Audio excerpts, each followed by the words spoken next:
I'd like to introduce you first to Professor Jonathan Lilliebad, who holds, he is both a PhD and JD, educated in the US, but grew up in Sweden and the United States, and has extensive research and field work experience in Myanmar, having been funded on many projects by a variety of international organizations surrounding the rule of law, society and law, and human rights throughout Asia. With that, I'd like to turn it over to our moderator, Jonathan Lilliebad. Thanks, Rick. So one of the things I'll mention in my interest in moderating this session was I was born in Taunji in Shan State in Myanmar, and I continue to have relatives and colleagues in the country now. And so I get a daily stream of information about events inside the country, and as a result, take a deep interest with an incredibly distressing set of circumstances there. It's a great pleasure for me to be able to talk with Ambassador Marciel and for both of us to have a conversation about events in the country, in Myanmar or Burma, and then also to have a conversation about potential international responses, or at minimum from the United States. What I'll be doing today is asking questions to Ambassador Marciel. He's asked me to call him Scott, and likewise, I'll ask everyone to call me Jonathan.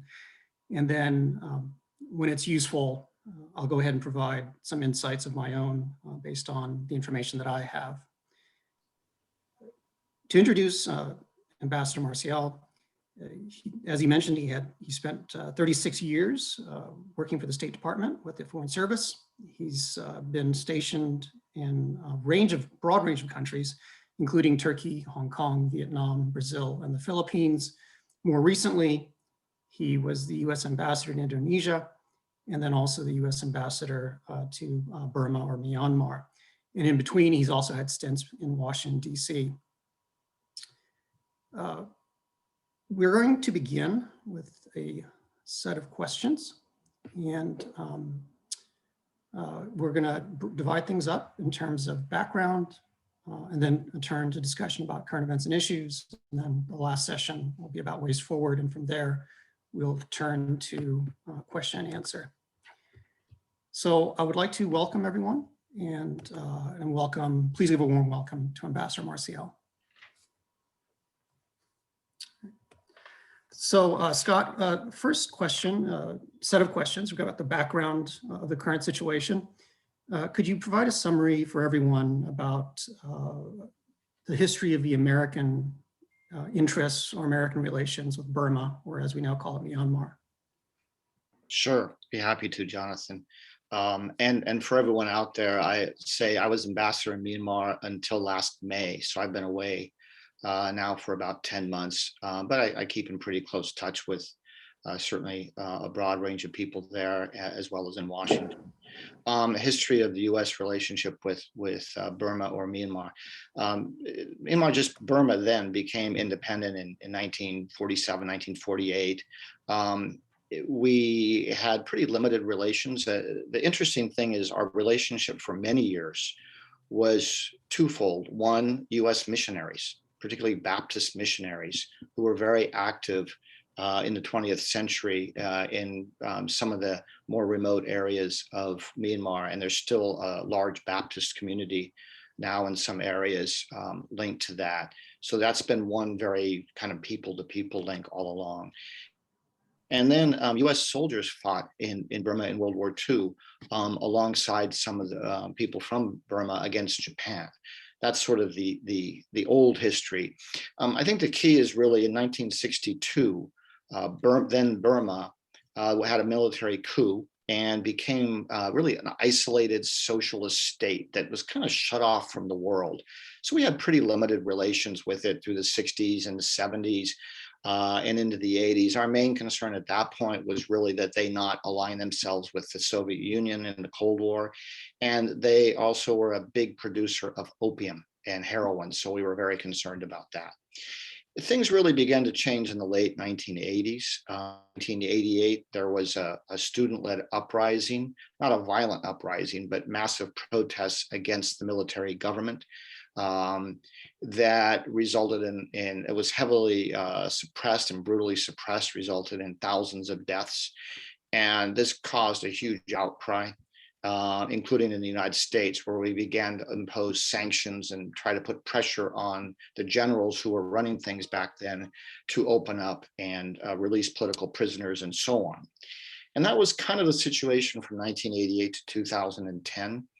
The most famous of the political prisoners was a woman who was the daughter of the country's founder, really independence hero, Aung San. And her name was Aung San Suu Kyi. She won the Nobel Peace Prize for defying the generals and for her refusal to knuckle under to their pressure.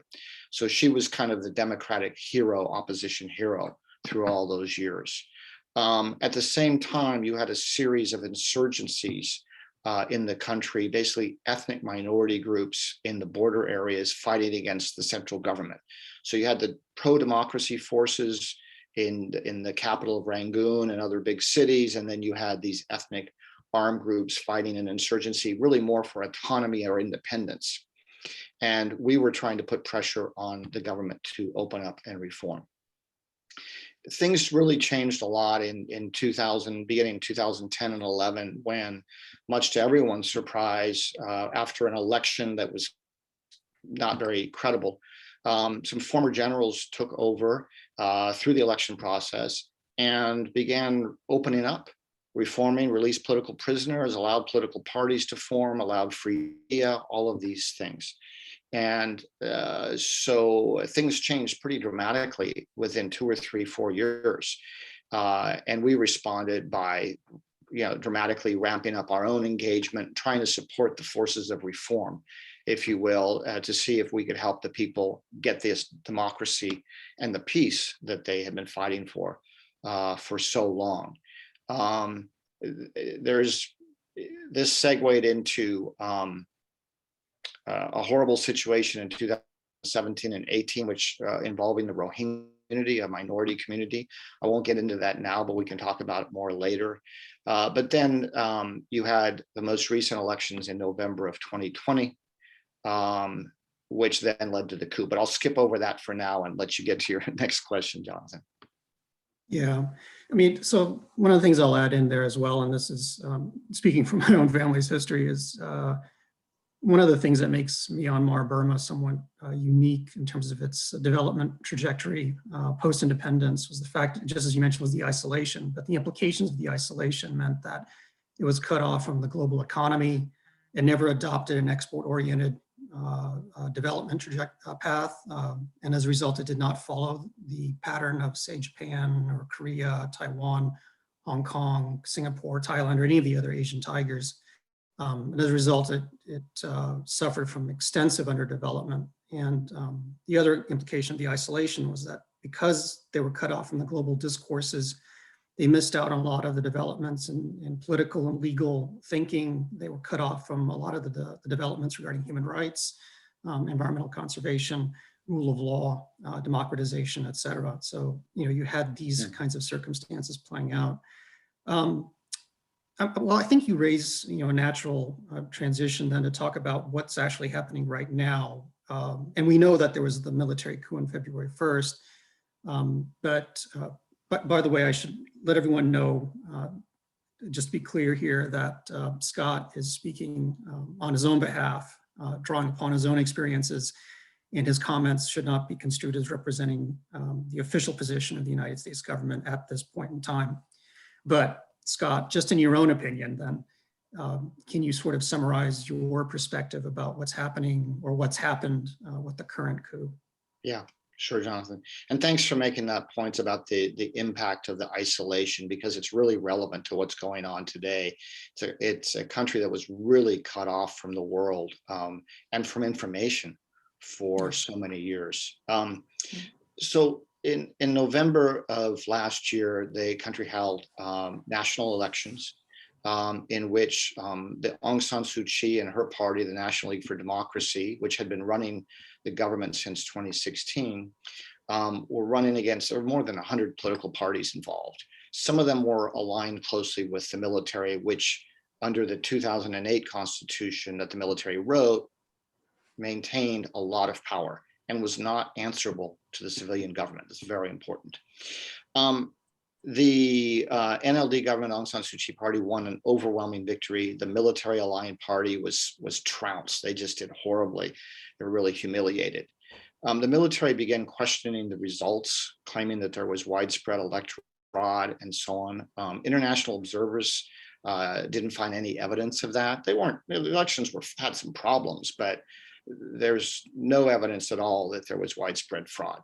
So the military was really using this as an excuse to put pressure on the elected government to maybe redo the election, or the commander-in-chief of the military probably wanted a high-level position, these sorts of things.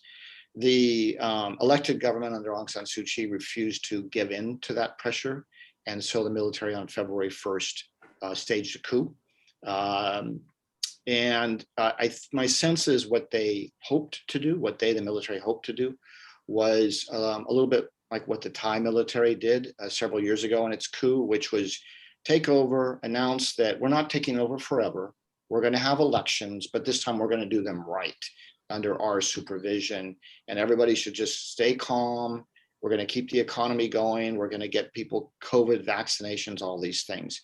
They underestimated, in my view, the very, very strong opposition of almost the entire country to any return to military rule. When I was there, the one thing that united a country that did in many other ways was we don't want to go back to those dark days. It's partly freedom and democracy, but it's also the loss of opportunity. And so within days of the coup, you had two things. One, a widespread protest, huge protests throughout the entire country. And two, the beginning of a civil disobedience campaign in which large numbers of people, including civil servants, refused to go to work. And the aim was to make, as they've said, to make the place ungovernable as a way of putting pressure on the military to exit from the political stage and accept that the coup could not succeed. The military's response was what the military, and by the way, the military in Myanmar has a long history of incredible brutality. It's unbelievable what they have done, particularly to ethnic minority populations for decades. The most brutal military I've ever seen. So they responded to this opposition to the coup by cracking down, first with rubber bullets and so on, but pretty quickly turning into live ammunition. And now they're in a stage of where they are literally just trying to terrorize the population into submission. The number of protests has declined somewhat. The number of people in the streets has declined, but the civil disobedience movement remains strong. The economy is literally going off a cliff. It's falling dramatically. There's violence every day, and it's one-sided violence. This is the military killing not only protesters, they're literally just terrorizing the population as a whole, as I said, in an effort to cow people. Some representatives of the parliament that was elected in November managed to avoid being detained, and they formed a committee called the committee to represent the parliament. And they are in the process of trying to form what they would consider a legitimate government. They have also recently annulled the 2008 constitution, and they're talking with these different ethnic armed groups, trying to form a broad coalition against the military. We'll have to see how that goes. The military's always been able to sort of divide and rule. Unfortunately, the outlook is grim. The military doesn't really care how many of their own people they kill or how much damage they do to their own country, or frankly, what the world thinks. It's a very insular military that they don't interact with society. And it's a giant kind of echo chamber where they all tell each other how they're saving the country and protecting the country. And as I said, the culture of brutality and impunity is deeply embedded. So they're unlikely to give in, and it's unlikely that there's going to be a division within the military, although you can't rule it out. And the public as a whole, I mean, it's hard to gauge, but so far, the message that the people are giving is, we know we might die, and we know that the economy is going to go down the hill, but that's the only way we have of avoiding going back to military rule, and we're willing to risk everything to avoid that. So sadly, the outlook at this point, I would say, is for more violence. Continue. And a real risk, people are talking about civil war. Certainly there's conflict, but the risk of the country becoming, in effect, a failed state, unable to be governed, and an economic catastrophe with refugees streaming across the border, narcotics, because Myanmar's, by the way, the world's biggest producer of methamphetamines in some of these ungoverned areas. That's likely to expand. It's possible conflict could spill across the border as well. So sorry to say, I'm trying to be hopeful, but right now it doesn't look good. Mm-hmm. I mean, for those in the audience who aren't familiar with the history of the Tatmadaw, the modus operandi, I'll just supplement what Scott mentioned. And historians, multiple scholars have all agreed on this. So the general doctrine of the military, or the Tatmadaw, is what they call the four cuts. You'll hear them talk about this quite often in their press briefings. And the four cuts means that the military generally aims at taking out food, funds, information, recruits. And they treat anyone they deem an enemy by following those four strategies: targeting food, funds, information, recruits. Unfortunately, in contrast to many other militaries, is also the doctrine that the citizens are treated as the enemy. And so their own citizens are seen as a source of instability, as a source of foreign intervention. There's a deep-seated xenophobia regarding outsiders. You'll see them, people in the country talk about this quite often as the foreigners meddling in the internal affairs. And the military capitalizes on this. What compounds the situation with the Tatmadaw is that they live in isolation. They have a patron-client pyramid-shaped power structure where the subordinates are rewarded and promoted based on their loyalty. And as a result, there's a high level of cohesion with respect to the orders of the commander. In addition, they have an independent source of funding in the sense that they have their own multinational industrial conglomerates, and they're able to go then sustain legitimate sources of revenue streams through these businesses directly to the units. And so the United Nations fact-finding mission issued a report in 2019 that detailed the dividends and the shares that are distributed to military units and military commanders from these businesses. The other source of revenue, and Scott alluded to this, is the illicit funds. So in addition to narcotics, there's the trade in timber, trade in gemstones, trade in wildlife. And there was a running joke inside the country that back in the 1990s, whenever the military figured out how much of a budget they needed, they would extrapolate backwards and calculate how many trees they had to cut down. And then they would go ahead and cut down all those trees. The narcotics industry is global, and it's the only time that I've ever seen industrial agricultural equipment like John Deere is when you visited or saw the opium fields, right? And they would extend as far as the horizon. And as Scott indicated, opium is now being supplanted by methamphetamines, which is an even bigger trade at this point in time.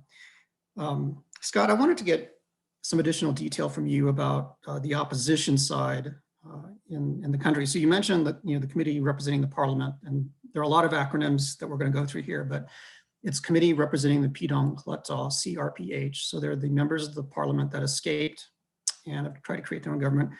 There's a general strike committee, a GSC, which represents and coordinates the various civilian protests in the streets, including the Gen Z movement, and also has reached out to the civil disobedience movement, or CDM. And then now there's discussions about this attempt to unify with various ethnic armed organizations, the EAOs. I wanted to, see if you had information as to what the status of those attempts at unification are. What does that actually mean in terms of an alliance? And what are the kinds of challenges that they're encountering in trying to organize an internal resistance movement? Yeah, it's a good question. Yeah, again, Myanmar has been divided for many years in many different ways. One of the divisions is between the majority, the Burmans, or Bama, as they're called, probably about 75–80% of the population, almost all Buddhist, tend to live in the heartland center of the country, and then a wide range of ethnic minorities in the border areas, as I mentioned, many of whom have been involved in insurgency campaigns for autonomy. So there's been divisions between the ethnic Bama, who've tended to dominate politics and the economy and so on in these divisions. So that's one. There's also been a generational division. When I left Myanmar, one of the things I took away from is the country needs a generational change. The people who've been running things, not just in the military, but even on the civilian side, and with all due respect to Aung San Suu Kyi, the longtime leader of the opposition, who's in her 70s, so many of them spent so many years in the period of when the country was isolated, and many are subject to the sorts of prejudices and so on that have caused all these divisions. So the younger generation is far from flawless, but there's at least more people who have had more opportunities to gather information, engage with others and so on, and who might be more open-minded. So what's happened is that since most of the official leadership was detained, Aung San Suu Kyi, the president, many others, the protests have really been led by a younger generation, almost leaderless. And then they have been reaching out somewhat to ethnic minority groups. And then you have, as Jonathan mentioned, this committee, the CRPH, made up of parliamentarians who would be sort of the nominal head. But they're mostly led include people from the former ruling party, the National League for Democracy. They've been reaching out to the ethnic armed groups. There's a lot of distrust and mistrust to overcome, but they're in the process of trying to build trust with an aim of coming up with a transitional government and a new constitution that would institutionalize both democracy, but also federalism, which is what really the ethnic minority populations have been asking for many years. It's all very fluid. Very difficult because many of these people are literally in hiding and having to shift house from night to night to escape arrest and so on. So it's not like you've got a bunch of people sitting in a meeting every day in some office building and so on. It's much more difficult than that. The hope is, again, that you can get as many elements as possible to be united against the military. Even then, what they could do, some people are pushing for a violent opposition, particularly by the ethnic minority groups. It's tempting. I understand why. It probably results in just a lot more people getting slaughtered, in my view.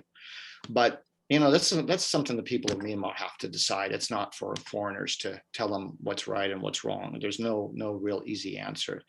But I think the one positive that's come out of this is that you have kind of very informally and very unstructured the beginning of kind of a national dialogue about how should we treat people from different communities that's long overdue.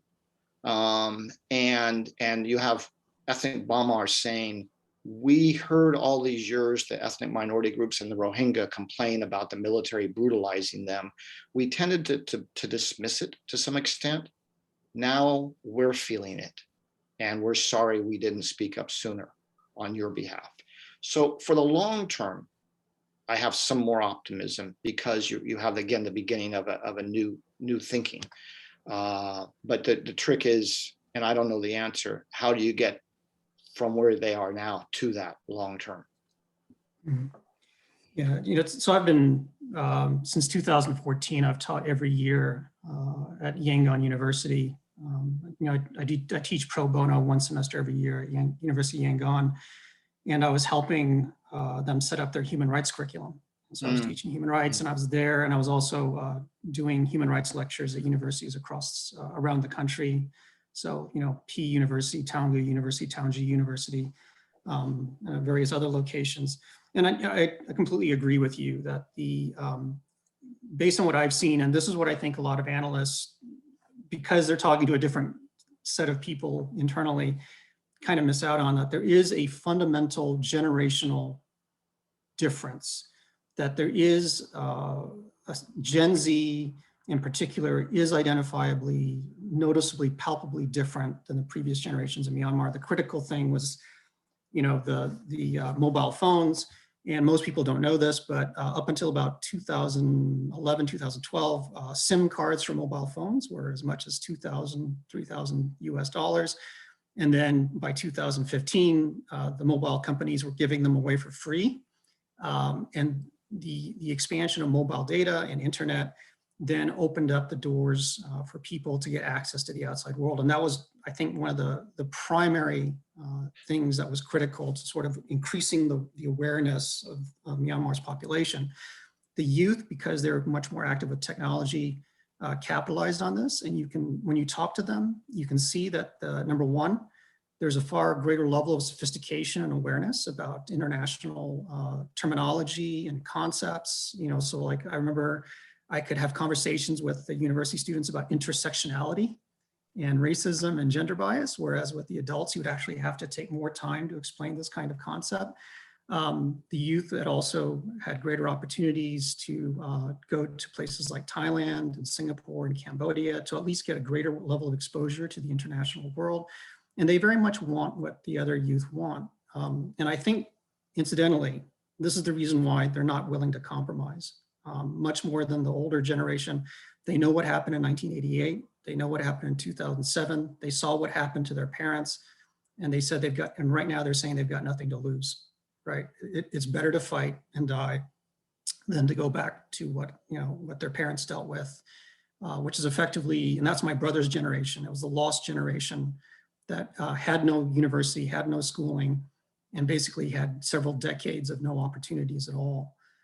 Now, the question then is, I think, how does this translate into something moving forward, and whether or not this results in a new position for the country going forward is an open question. The one thing I mentioned this to the U.S. Embassy every time I was there in country is that all we ever do as foreign aid providers is try to buy time for the younger generation to take over leadership. And the question is, do we give them enough runway? Is the runway long enough for them to take off? And right now, open question as to what's going to happen. I want to just really briefly touch on some devil's advocate questions, because I know that the audience is going to be pointing this out. As of today, or here, April 1st, for Australia, that's your day behind in the US, the CRPH had announced that they had a provisional constitution, or they call it a provisional charter for a constitution in Myanmar. And as you say, they've outlined federalism and tried to grant or address the concerns for self-determination, or at least some measure of autonomy for many of the ethnic areas, which have been longstanding. Regarding, in terms of the ways that things may end up being frustrated, number one is, and this is the first devil's advocate question, was that some members of the dominant political party, the NLD, have been accused of not being so innocent, in particular in 2017 in response to the Rohingya crisis, that they were actually deemed as being complicit, at minimum complicit, and even potentially supportive of the military's actions against the Rohingya during that time. And compounding this was that they actually defended the military within the international courts. And so what would be your response to those kinds of comments? Yeah, I've heard that. It's true that not only the NLD, but much of the country was at a minimum not supportive of the Rohingya when the military engaged in a really brutal ethnic cleansing operation against them. This is a community of a little over 1 million people mostly of whose forefathers would have come from Pakistan, probably during the British colonial periods, not Pakistan, Bangladesh, excuse me, and who the public's been subjected to years of propaganda by the military and others saying that these people don't belong in Myanmar and that they're a threat to the country's culture, to its religion, and all of these sorts of things. So there was widespread antipathy toward the Rohingya, including among many, if not most, NLD members. I was there at the time. It was horrible. And you can accept that. I don't see it changes the reality here. Most countries have some ugly things in their past. In this case, it was quite recent past, but still the country overall was trying to move forward. And in moving forward, they took some terrible steps, like the treatment of the Rohingya, no question about it. Now, though, you have the military taking the whole country dramatically backwards in a brutal way. And by the way, the military is the one that carried out the ethnic cleansing campaign against the Rohingya. So this is why you see the Rohingya population themselves in refugee camps in Bangladesh strongly supporting the opposition to the coup. So yeah, you can criticize, and I did criticize the government and many others for the approach toward the Rohingya, for the treatment of the Rohingya. And to me, I don't see how that, some people said, well, they're getting what they deserve. Well, I mean, again, we could look back at US history or many other countries' histories and say, maybe we deserve things for what we've done in the past, but it's not really a very effective way of operating. For the second devil's advocate question I'll give to you is, there have been comments that, the US historically has tolerated military regimes in a number of countries. And even in the current situation, the U.S. maintains relationships with the Thai government and the Thai regime, which is arguably still controlled by the Thai military there. So what's the difference between, say, the Thai military versus the Myanmar military? Right. Well, I was very involved in our policy toward Thailand when the coup happened in 2014. We spoke out quite strongly against it. We cut off a lot of our assistance and limited engagement. And we had a period of very cool relations for a few years. I'd say there's a couple of huge differences. And this is not to justify the Thai coup, but it puts it in a different category. One, and fundamentally, the Thai military, for all its faults, does not have the history of incredible brutality towards its own people that the Myanmar military has and is showing on a daily basis. Two, again, not trying to justify the coup, but Thai political situation at that time they were in about their 10th year of completely polarized political situation with constant demonstrations for and against different groups, different political parties, different political figures, a lot of instability. And the bottom line was the coup, when it happened, there was a significant segment of Thai population that either welcomed it or didn't have too much of a problem with it.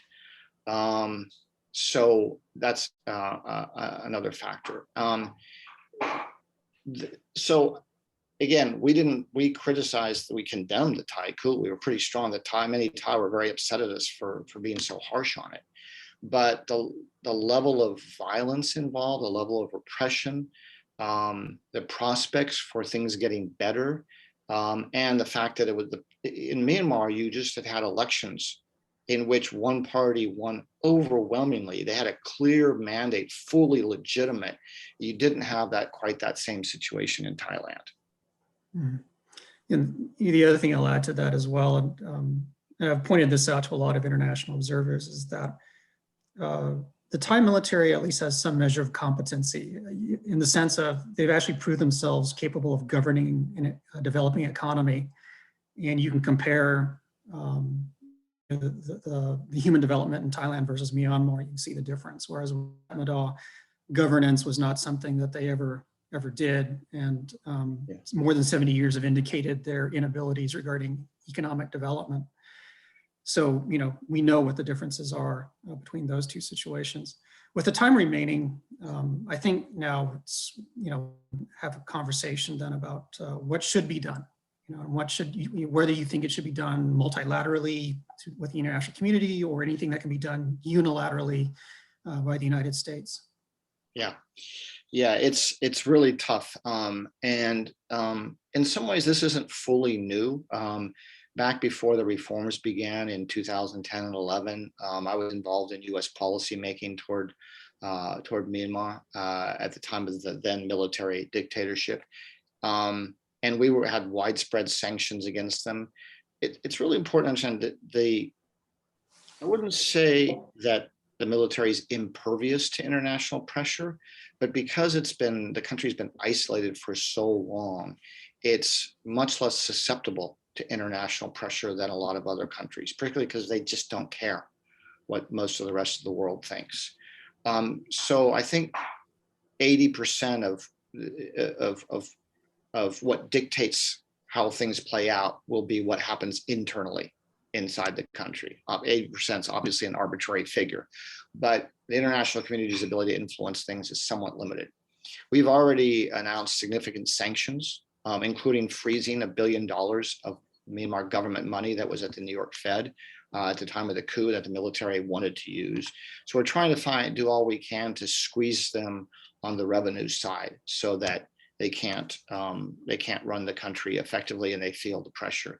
We're working with a lot of our friends and allies in the region, certainly Japan, Australia, talking to India, Myanmar is a member of ASEAN, the 10-nation Southeast Asian group that also includes Thailand, Vietnam, Singapore, Indonesia, Malaysia, etc.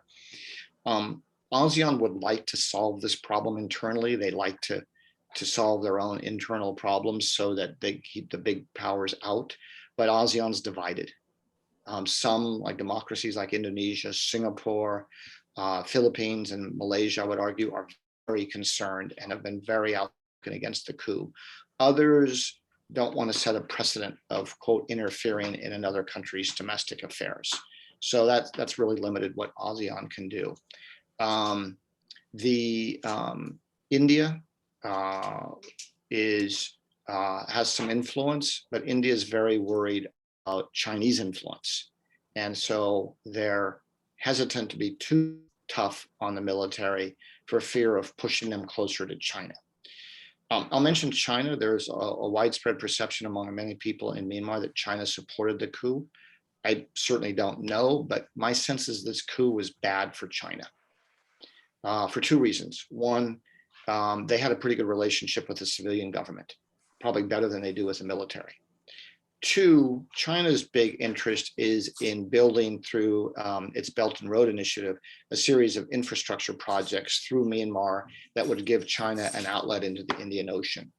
The instability that's resulted from the coup makes that virtually impossible to proceed. So again, I don't have any inside knowledge, but my guess is the Chinese aren't thrilled with what's happening.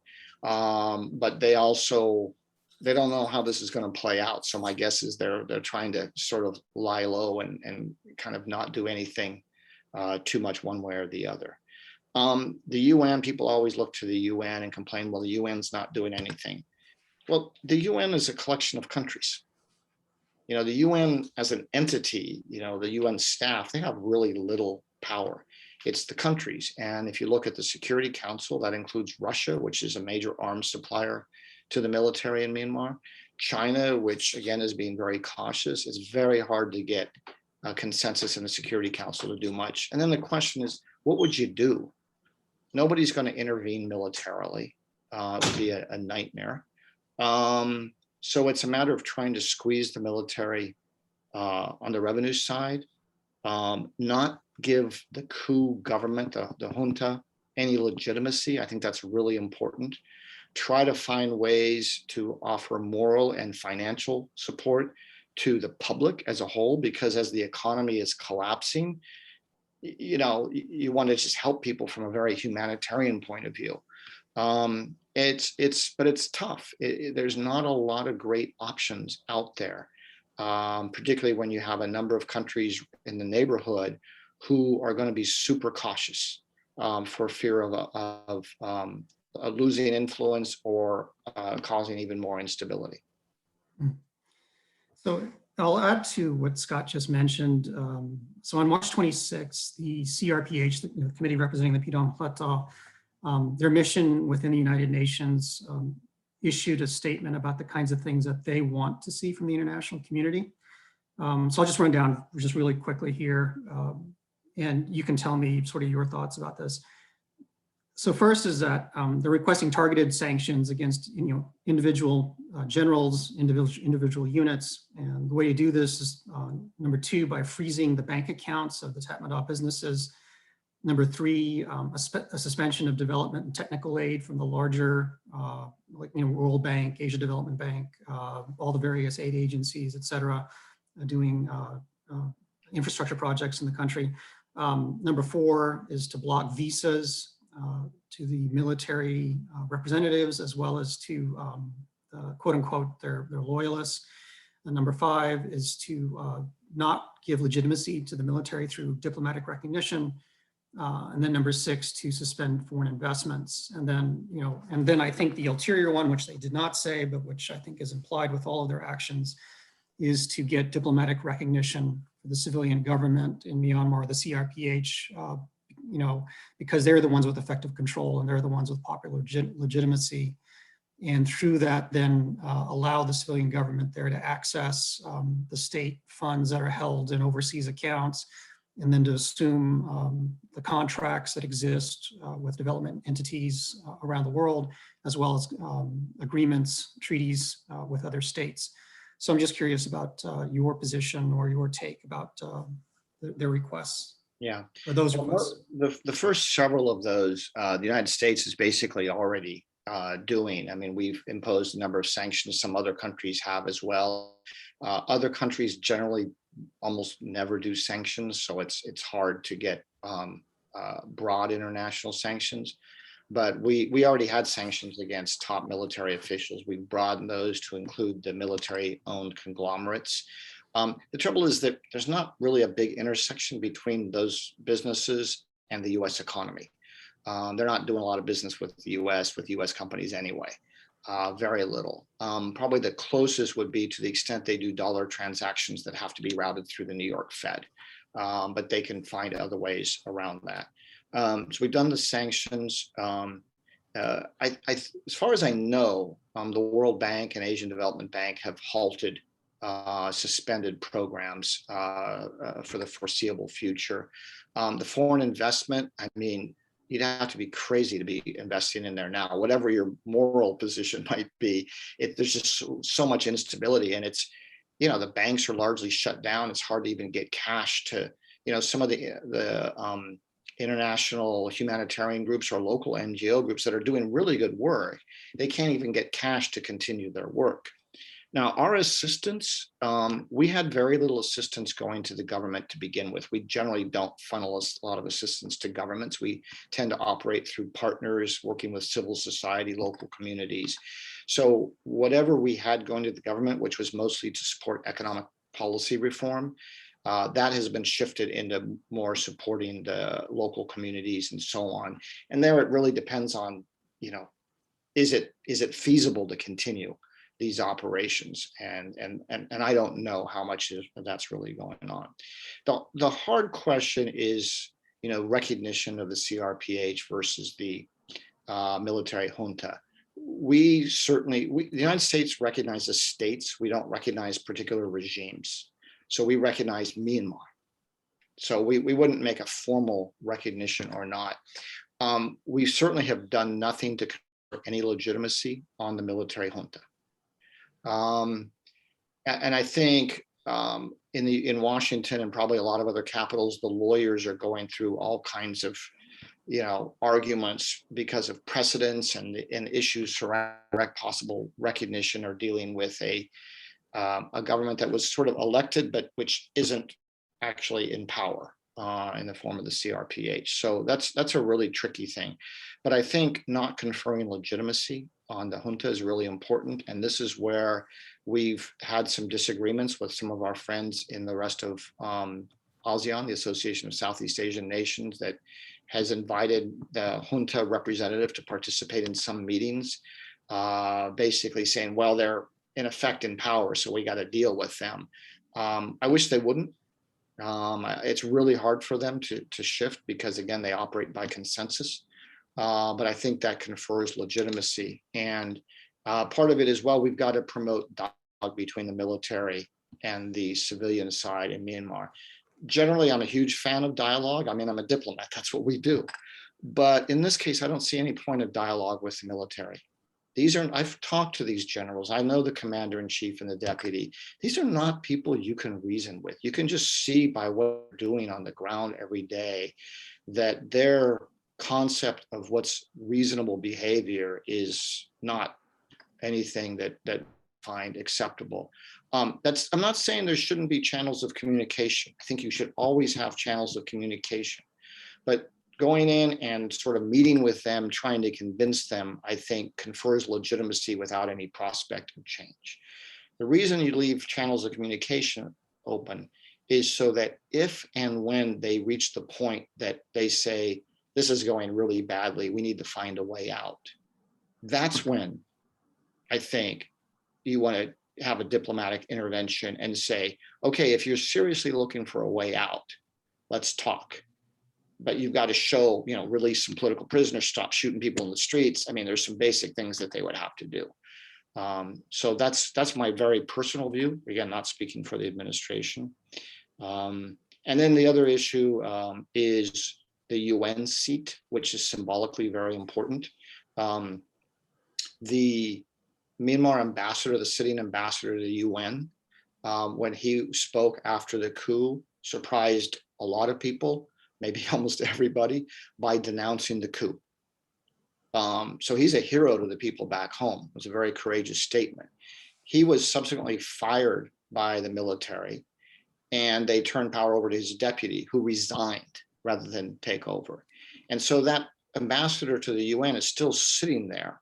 And at some point, the UN Credentials Committee will have to review and sort of say, does he stay there basically representing the opposition to the coup, or do we let the coup government get to put in their person? And I don't know how that's going to go. That's going to be really interesting to watch. Yeah.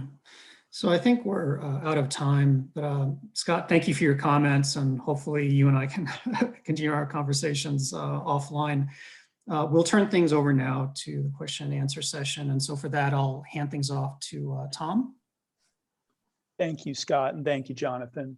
We have a number of questions in the queue. It's the queue.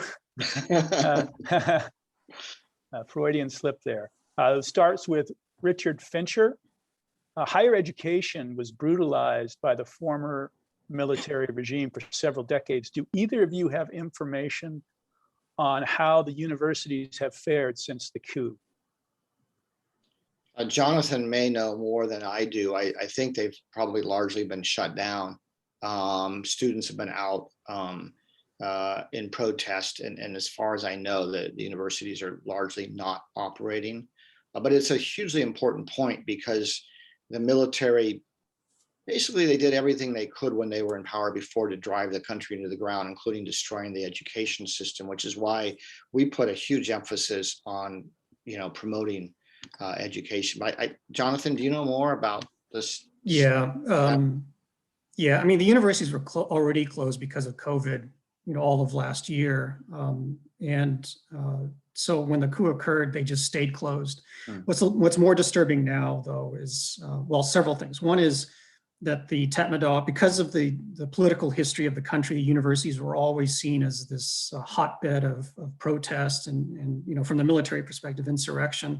So now the Tatmadaw has stationed soldiers at the universities. They're using the universities as staging bases for their operations in urban areas.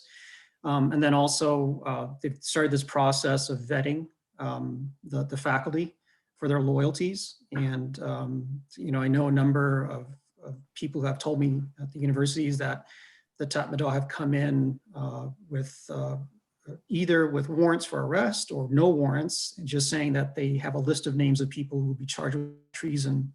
Anyone engaged in civil disobedience will be charged with high treason and face the consequences. The other thing that I'll also add here is that even though they released some of the students who were protesting and some of the teachers who were protesting, they have still maintained in detention anyone who was associated with the student union or the teachers union. And I've been told that anyone who's affiliated with either of those unions is still in jail and being tortured on a daily basis. Thank you. Scott, could you explain or perhaps speculate as to why Aung San Suu Kyi did not speak out publicly against the Rohingya genocide? Oh, that's the $64,000 question. I have to speculate. It was very disappointing. My sense is a couple of factors. One, although I never heard her make hateful remarks toward the Rohingya, I wouldn't be surprised if she shared a certain amount of the broader prejudice toward that community. Two, to put it bluntly, it was a political loser at home.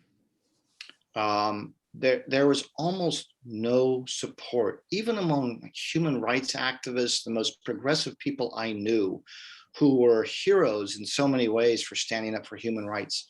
Many of them, if not most of them, wouldn't support the Rohingya, wouldn't speak up for the Rohingya. And there was a lot of propaganda about how the allegations against the military for allegedly, committing ethnic cleansing or even genocide was basically a manufactured campaign led by the Organization of Islamic Countries. And so a lot of people bought into this propaganda. And I know some people around Aung San Suu Kyi who bought into it. I don't know if she did, but I think they convinced themselves that a lot of the allegations were not true, even though it was pretty clear that they were. So I think a combination of factors,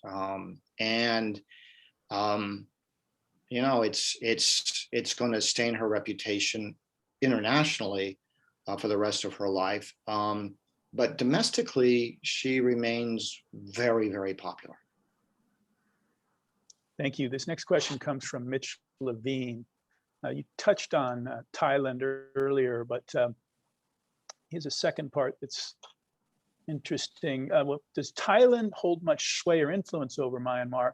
And how have the British drawn boundaries deeply affected the current conflict? Wow, we need a whole additional session to answer the second question. Briefly, I would say it's the colonial period took there was never a nation of Burma that fully encompassed all of modern day Burma. There were different kingdoms that would grow and shrink and some over time. So you had basically the Burman heartland, and then you had different states and communities around it that were all put together as part of Burma. I think it's less the boundaries in some ways and more that during the British time, I'm sorry for any Anglophiles here, but they did, they kind of reinforced a lot of the racial and ethnic divisions. They found it easier to rule that way. They would favor certain groups over others. And I think that's continued, that's led to, I shouldn't say it's led, but it's contributed to the already existing division, or contributed to the already existing divisions in the country. And that the conflict that's gone on for so many decades between these ethnic minority groups in Burma is the justification that the military has used for decades to hold on to so much power. So I'd say that's in a nutshell. On Thailand, historically, Myanmar and Thailand have actually fought any number of wars against each other, so it hasn't always been close. Culturally, there's quite a few similarities, but also some important differences. Right now, up until the coup, I would say the relationship between Thai government and the Myanmar government was pretty good. And between the Thai military and the Myanmar military, pretty good. Probably the Thai military has more influence than almost any other military on the Myanmar military. That said, the influence isn't such that they can say, hey, do this. But I think it means and my guess is the Thai military probably is having quiet conversations with the Myanmar military saying, guys, you're really making a mess of things. How have you thought about this, that, or the other thing? But of course, I'm not privy to that speculation. So Thailand's an important player here. And for Thailand, on the one hand, having had their own coup, it's a little bit hard for them to be too critical of this coup.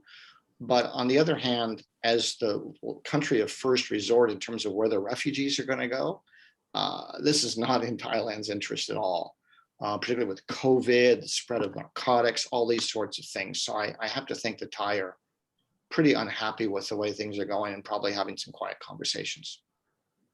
Thank you. And I'm afraid that that's all the time we have for our Q&A.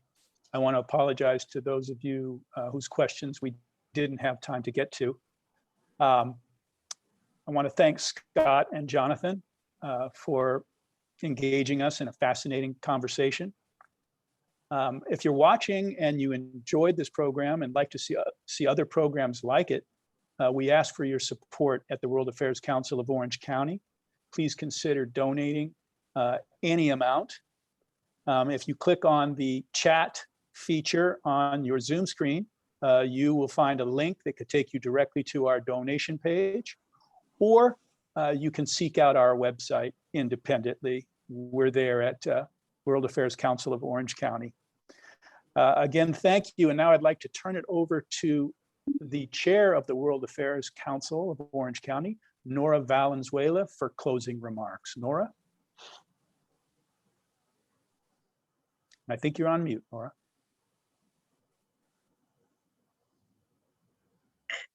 Good afternoon. Thank you very much, Tom. Thank you, Ambassador Jonathan. Great conversation and certainly added to our knowledge about the area. We appreciate that.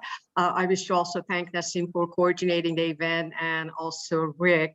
On behalf of the Board of Trustees and Executive Board, I also wish to thank all of our participants who have joined us throughout US, I would say, and a couple of international guests. It's interesting, Ambassador, you mentioned about the British role in terms of the divide and conquer strategy that, without being too political about it, that seemed to have been a strategy that has been used in many parts of the world, unfortunately, and has caused problems for people who've lived together for years and years and years. Yet when we start emphasizing the religious differences or ethnic differences, all of a sudden, rather than them seeing things in common, they see things in difference from one another. And our goal at World Affairs Council is to provide an education and direct access to individuals such as yourself, subject matter experts, whom I wish we had more diplomats than politicians, because diplomacy about win-win, and I think politics is about win-lose. So we like to have more of a win-win conversations. Thank you so much. Really learned a lot. I'll follow up with you with personal emails, both of you, and wish to thank all of our guests. We may forward you some of the intense questions that really required personal attention, and then we will post them on our website if that would be okay with you. Any last you before we wrap up with our guests? Well, thank you very much for allowing me to join you today. Very good. I hope it was useful for people, and I'd be happy to answer questions, follow-up questions by email or what have you. That would be great. We really would appreciate that. Thank you so much. Have a wonderful afternoon, everyone. Be safe. And please check out our website for the upcoming programs. And one of the most important is we are trying to coordinate an event for the diplomats stepping down. So that's actually quite an intense program. It seems like the world is very intense everywhere these days. So we try to stay as close as possible and provide you timely information, educational and nonpartisan. Thank you very much, everyone. Have a great afternoon. Good day. Thank you.